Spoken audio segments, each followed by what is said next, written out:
Assalamu alaikum. I hope you are well, and today we are going to discuss the topic sensation and perception. ठीक है.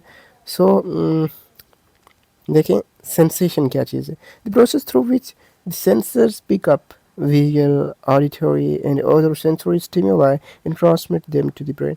Okay, मतलब sensation वो चीज़ है ना जो हम 5 senses के ज़रिए से कोई information हमें मिलती है ना और हमारे दिमाग तक पहुंचती है सेंसरी रिसेप्टर्स के ज़रिए. ठीक है, 5 सेंसेस है आपको पता है. तो वो क्या होगी, सेंसेशन होगी. ठीक है, sensory information has registered in the brain but has not been interpreted called sensation. ठीक है ना. अब ये चीज़ है सेंसेशन में कि इंटरप्रिटेशन नहीं होती सेंसेशन के अंदर. ठीक है, बस स्टोर्ड है इंफॉर्मेशन ब्रेन के अंदर, बस हम परसीव कर लेते हैं through our sensory organs. Okay, अब परसेप्शन क्या है, the process by which sensory information is actively, this is active process, actively organized and interpreted by the brain. और ब्रेन उनको इंटरप्रेट भी करता है. एक तो ये एक्टिव प्रोसेस है, सेंसेशन पैसिव प्रोसेस था. अब दूसरा ये इसमें इंटरप्रिटेशन होगी, ब्रेन करेगा इंटरप्रेट. दूसरे में इंटरप्रिटेशन नहीं होगी. ठीक है ना, उसमें बस स्टोर थी इन्फॉर्मेशन, जबकि इसमें interpretation होगी. The process of selecting, organizing and interpreting raw sensory data into useful mental representation of the world.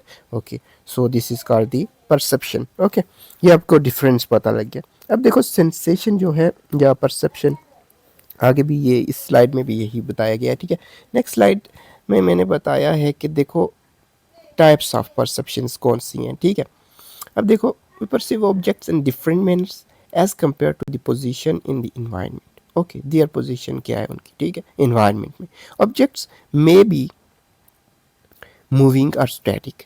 When we have to perceive motion, we may have to locate sound and voice in the space around us. Okay, ये तो आप बात समझते हैं ना कि position के हिसाब से करेंगे हम उसको परसीव. ठीक है, एक देखो काइंड्स में, परसेप्शन की काइंड्स में देखेंगे एक फॉर्म परसेप्शन की, उसकी फॉर्म कैसी है, कैसी सूरत है भाई. फिर साइज़ देखेंगे कि उसका साइज़ कितना है, छोटा है बड़ा है.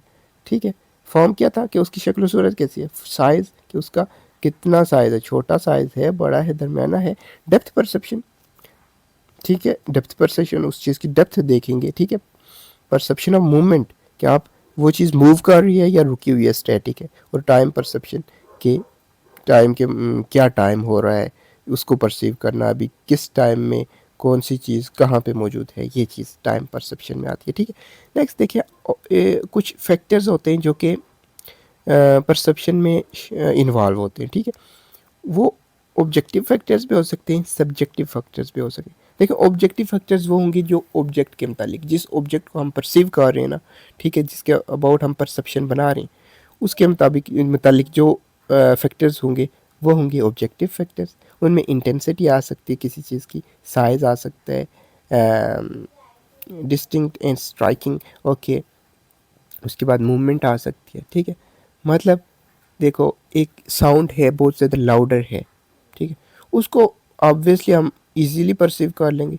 और एक खुसर फुसर कर रहा है दूसरा बंदा, ठीक है, और साउंड ऊंची नहीं है, लाउड नहीं है, तो हम सही से इंटरप्रेट नहीं कर सकते. उन इंटेंसिटी का फ़र्क हो गया.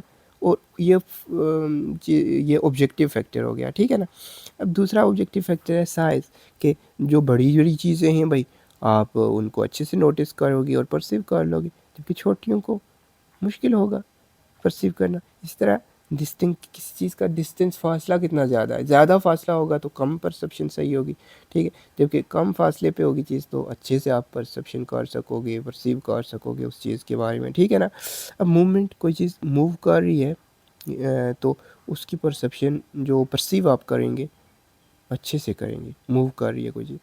जबकि कोई चीज़ ऐसे ही, मतलब एक जगह पे चिड़िया बैठी हुई है ना, आपको नहीं पता लगेगा कि ये किस तरह की है, इसकी शेप कैसी है, कैसी है, फुल नहीं परसीव कर सकोगे. लेकिन आपने उड़ते हुए भी चिड़िया को देख लिया ना, तो आपको पता लग जाएगा कि यार ये इस तरह की है, इसकी फॉर्म ऐसी है, इसके पंख हैं, पर हैं, उड़ती है तो पंख खोल देती है और इतनी बड़ी हो जाती है, और जब वापस पर क्लोज करती है छोटी हो जाती है.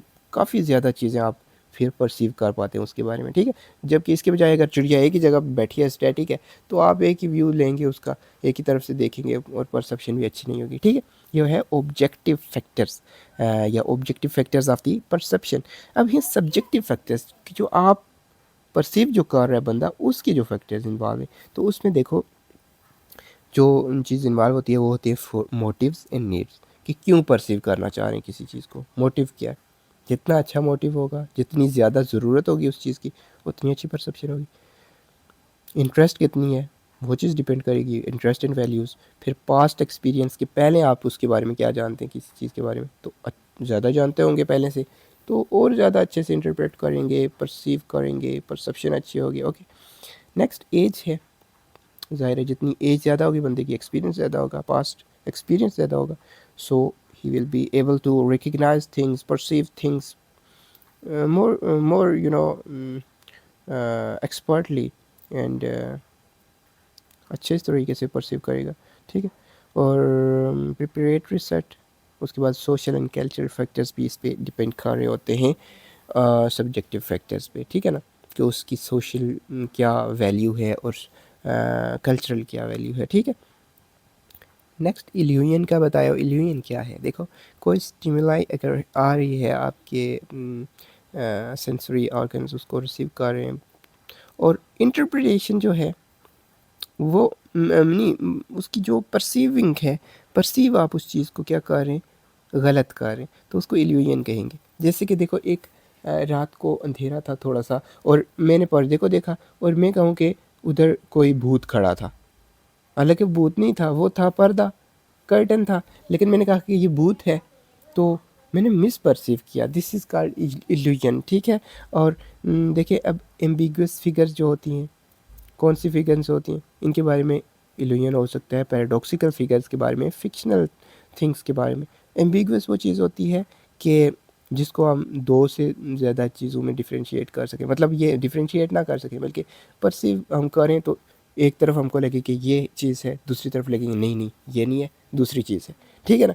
एक तरफ हम कहें कि ये पर्दा है, दूसरी तरफ हम कहें जिन है, ठीक है। तो एम्बिगुअस थिंग है कोई ऐसी, ठीक है, इन दोनों के दरमियान की चीज़ है कोई, तो वो एम्बिगुअस है फिगर है। पैराडॉक्सिकल वो फिगर होती है जो कि दिखती तो नॉर्मली है, ऑर्डिनरी है, ठीक है, लेकिन हम जब उसको क्लोजली परसीव करेंगे, उसको मोर डीपली देखेंगे ना, तो वो हमें पता लगेगा कि ये तो कोई और चीज़ थी, हम तो इसको कुछ और समझते रहे। ये पैराडॉक्सिकल फिगर है। और फिक्शनल फिगर वो है जो नॉन एग्जिस्टिंग थिंग्स के बारे में बताती है, जो कि एग्जिस्ट ही नहीं करती, भाई ऐसी चीज़ कोई होगी, ठीक है, वो फिक्शनल होगी, ठीक है। अब नेक्स्ट काइनेस्थीसिया है।